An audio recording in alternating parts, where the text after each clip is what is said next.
Hello everyone, good morning. मैं Pravesh Sharma, welcome back to my channel. आज का हमारा टॉपिक है श्रवण कौशल, लिसनिंग स्किल। जैसे कि हमें बताया गया है कि हमारे चार कौशल हैं, कि आपकी भाषा के चार कौशल हैं: सुनना, बोलना, पढ़ना तथा लिखना। तो सबसे पहले बालक सुनता है, अर्थात सुनने की कला में निपुण होता है, क्योंकि उसको बोलना नहीं आता है और उसके अंग परिपक्व नहीं होते हैं। केवल सुनता है, धीरे धीरे अनुकरण करके बोलना सीखता है, उसके बाद पढ़ना तथा उसके बाद लिखना सीखता है। ये क्रम चलता है। तो जो क्रम है उसमें सबसे पहले आता है श्रवण। तो आज का हमारा कौशल भी है श्रवण कौशल, अर्थात लिसनिंग स्किल। तो आइए सबसे पहले देखते हैं मीनिंग ऑफ लिसनिंग स्किल। श्रवण कौशल से अभिप्राय यह है कि किसी अन्य व्यक्ति के द्वारा उच्चारण की हुई ध्वनियों, शब्दों, भावों और विचारों को कानों से सुनकर अर्थ ग्रहण करने की क्रिया को श्रवण कहा जाता है। यह कौशल भाषा सीखने का प्रथम सोपान है और अन्य कौशलों को सीखने के लिए आधार बनता है। कोई भी वक्ता जिस अभिप्राय या अर्थ को लेकर अपने विचारों और भावों को मौखिक रूप से अभिव्यक्त करता है या मुक्त रूप से अभिव्यक्ति करता है, उनको उसी रूप में सुनकर अर्थ समझने की योग्यता को श्रवण कौशल कहा जाता है।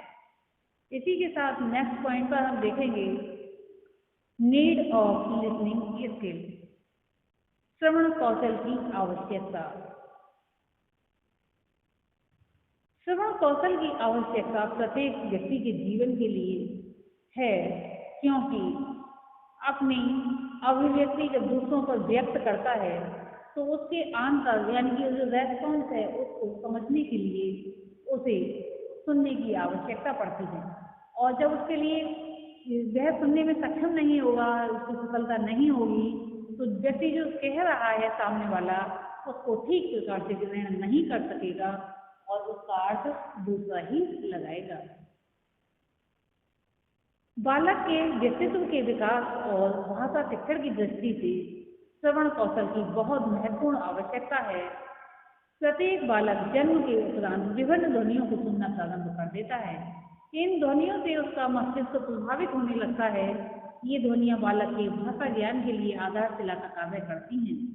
ध्यान से सुनने पर ही बालक इन ध्वनियों के अंतर को समझने लगता है। श्रवण कौशल अन्य भाषाई कौशलों के विकास के लिए महत्वपूर्ण है।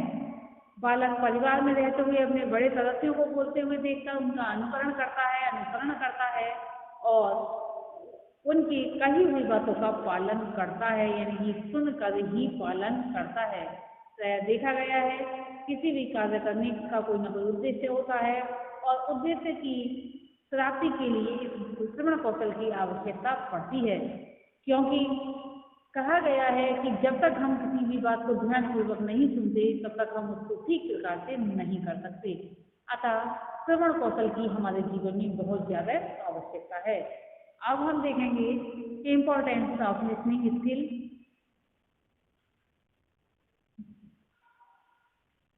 हमें ये नहीं समझना चाहिए कि श्रवण कौशल केवल मौखिक अभिव्यक्ति के लिए ही आवश्यक है, बल्कि इससे पठन कौशल और लेखन कौशल का भी विकास होता है, इसलिए भी वह महत्वपूर्ण है। उदाहरण के रूप में शिक्षक द्वारा आदर्श वाचन सुनकर बालक उसका अनुसरण करके वाचन करने लग जाता है। श्रवण कौशल विकास से लेखन कौशल का विकास भी संभव है, क्योंकि बालक शिक्षण द्वारा बोले गए या शिक्षक द्वारा बोले गए शब्द को सुनकर ही लिखता है। ये देखा गया है कि जो बालक ध्यान से नहीं सुनते वे लिखने में भी पीछे रह जाते हैं। इस प्रकार श्रवण कौशल अन्य भाषाई कौशलों का विकास करने की दृष्टि से और भाषा शिक्षण के उद्देश्यों की प्राप्ति के लिए भी आवश्यक है। इन सब बातों के अतिरिक्त श्रवण कौशल के द्वारा ही विभिन्न साहित्यिक क्रियाकलापों का आनंद प्राप्त किया जा सकता है। नेक्स्ट पॉइंट में हम देखेंगे एम्स ऑफ लिसनिंग स्किल्स। प्रत्येक स्किल के कौशल के अपने उद्देश्य होते हैं, तो यहाँ पर हम देख रहे हैं एम्स प्रोसेसिंग स्किल, विद्यार्थियों में सुनकर समझने की योग्यता का विकास करना, शुद्ध सामग्री में अच्छी बातों के चयन की योग्यता का विकास करना, सुनी हुई सामग्री की विशेष बातों को समझना, समाज में दूसरों की बातों को सुनकर उनके अर्थ ग्रहण करना, ध्वनियों और शब्दों के शुद्ध उच्चारण को ध्यानपूर्वक सुनकर उनका सही अनुसरण करना, स्वराघात, बलाघात और स्वर के आरोह अवरोह को समझना और उनका सही ढंग से अनुकरण करना, सुनी हुई सामग्री के मन स्पर्शी फलों के पहचानने तथा अनुभव करने की क्षमता को विकसित करना, मौखिक अभिव्यक्ति की विभिन्न शैलियों को समझने और उनका उपयोग करने की क्षमता विकसित करना। इस कौशल के द्वारा साहित्य रुचियों का विकास करना, मानसिक और बौद्धिक विकास के लिए प्रेरित करना, वक्ता के भावों विचारों में निहित पूर्ण रहस्यों को समझने की योग्यता का विकास करना। इसी के साथ अब हम देखेंगे श्रवण कौशल की शिक्षा की एक तरह से विधियां, studies of education listening skill. श्रवण कौशल की शिक्षा की जो विधियां हैं इस प्रकार से हैं।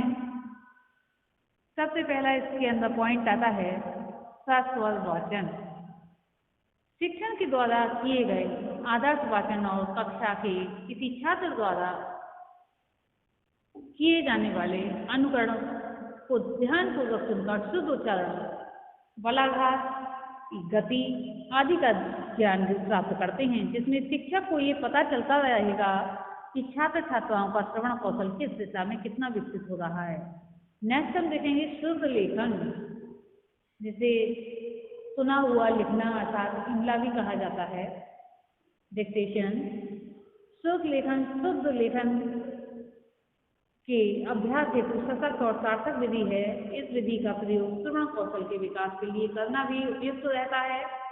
शुद्ध लेखन में विद्यार्थी को सुनकर लिखना पड़ता है, परंतु जो विद्यार्थी ध्यानपूर्वक सुनेगा वही समस्त सामग्री को शुद्ध लिख सकेगा। जो विद्यार्थी ध्यान से नहीं सुनेगा तो वह समस्त सामग्री को लिखने में सफल नहीं हो सकेगा। ध्यान से न सुनने के कारण लिखने में कुछ न कुछ अवश्य ही छूट जाएगा। नेक्स्ट हम देखेंगे भाषण। भाषण बालकों में मौखिक अभिव्यक्ति का विकास करने के लिए सर्वश्रेष्ठ साधन है। भाषण श्रवण का विकास करने के लिए भी उत्तम साधन है। बालकों को पहले ही ये बता देना चाहिए कि वे भाषण को ध्यानपूर्वक सुने, क्योंकि बाद में उनसे प्रश्न पूछे जाएंगे और उन्हें इन प्रश्नों का सही उत्तर देना होगा। ऐसी स्थिति में प्रश्नों का उत्तर देने हेतु सभी छात्र भाषण को ध्यान से सुनते हैं। नेक्स्ट हम देखेंगे वाद विवाद। श्रवण कौशल का विकास करने की दृष्टि से वाद विवाद लाभप्रद एवं सार्थक क्रिया है। जो विद्यार्थी इस क्रिया में भाग लेते हैं उनको प्रत्येक बात को ध्यान से सुनना पड़ता है। अगर वह ऐसा नहीं करते हैं तो प्रतिपक्षी वक्ता की बातों का उत्तर देने में सक्षम नहीं होता। वाद विवाद के समापन के बाद समस्त कक्षा में प्रश्न पूछने चाहिए, जिससे श्रवण कौशल के विकास का परीक्षण हो जाएगा। नेक्स्ट हम देखेंगे प्रश्नोत्तर, क्वेश्चन आंसरिंग। यह विधि बहुत पुरानी है लेकिन बहुत सार्थक एवं कारगर है।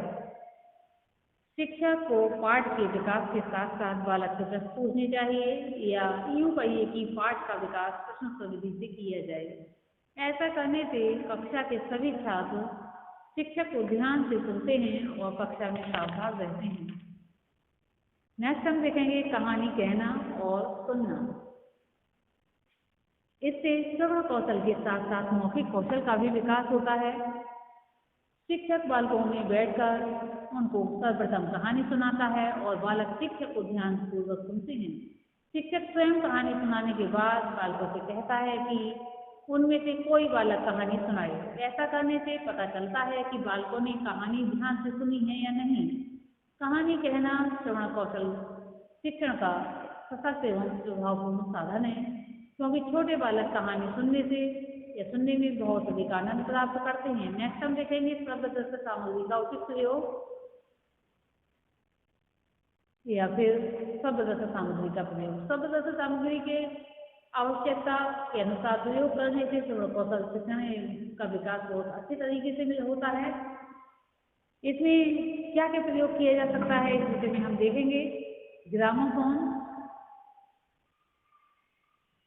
ग्रामोफोन श्रवण कौशल विकास करने में बहुत लाभकारी है। इसके द्वारा बालक कहानी, कविता, नाटक आदि सुनकर साहित्य की ओर आकर्षित होते हैं। शुद्ध उच्चारण की दृष्टि से भी ग्रामोफोन बहुत लाभदायक है। नेक्स्ट हम देखेंगे टेप रिकॉर्डर। इसके द्वारा साहित्यिक गतिविधियों से संबंधित कार्यक्रम को रिकॉर्ड करके